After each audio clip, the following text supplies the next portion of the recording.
സ്വാതന്ത്ര്യത്തിന്റെ നാളത്തെ എപ്പിസോഡിന്റെ പ്രമോ റിവ്യൂയിലേക്ക് എല്ലാവർക്കും സ്വാഗതം. അങ്ങനെ മിത്ര വരുന്നുണ്ട്. എന്തായാലും വന്നതിന് ശേഷം മിത്ര കൂട്ടുകാരുടെ വീട്ടിൽ പോയി മറ്റുള്ളവരോട് പറഞ്ഞെങ്കിലും ഗോമതിയോടും മീനാക്ഷിയോടും സത്യം പറയുന്നുണ്ട്. മിഥുൻ അന്വേഷിച്ച് പോയതാണ്. അങ്ങനെയെങ്കിലും ആര്യന ഈ കള്ളപ്പേരിൽ നിന്ന് എങ്ങനെയെങ്കിലും എനിക്ക് രക്ഷിക്കണം, അതിന് വേണ്ടിയിട്ടെന്ന് പറഞ്ഞ് മിത്ര മുകളിലേക്ക് പോകുന്നുണ്ട്. പിന്നീട് അമ്മായിമ്മയും മരുമോളും, അതായത് ഗോമതി മീനാക്ഷിയും കൂടെ സംസാരിക്കുന്നു ഹാളിൽ. അതെ, ആര്യൻ വലിയൊരു കള്ളത്തരം ചെയ്തില്ലേ, അതായത് ഈ സ്വർണത്തിന്റെ പേരിൽ ആര്യൻ ഒരുപാട് കള്ളപ്പേര് ഏൽക്കുന്നുണ്ടല്ലോ, അത് മിത്രയ്ക്ക് സഹിക്കുന്നുണ്ടാവില്ല. ചെയ്യാത്ത തെറ്റിനല്ലേ ആര്യൻ ശിക്ഷ അനുഭവിക്കുന്നത്. അതുകൊണ്ടായിരിക്കും അവൻ അന്വേഷിച്ച് പോയതും ആ സ്വർണത്തിന്റെ പിന്നാലെ പോയതും. സ്വർണം കിട്ടുമെന്ന് വിചാരിച്ചും എന്തെങ്കിലും ഒരു മാർഗത്തെ അന്വേഷിച്ച് പോയതാവും പാവം എന്നൊക്കെ പറഞ്ഞ് മീനാക്ഷി ഗോമതിനോട് പറയുന്നത് എല്ലാം ബാലൻ മറിഞ്ഞു നിന്ന് കേൾക്കുന്നുണ്ടായിരുന്നു. ബാലൻ ആദ്യമേ സംശയം ഉണ്ടായിരുന്നു.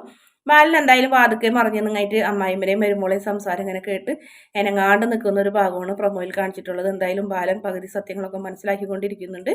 വീഡിയോ ഇഷ്ടപ്പെടുകയാണെങ്കിൽ ചാനലൊന്ന് സബ്സ്ക്രൈബ് ചെയ്ത് സപ്പോർട്ട് ചെയ്യണേ.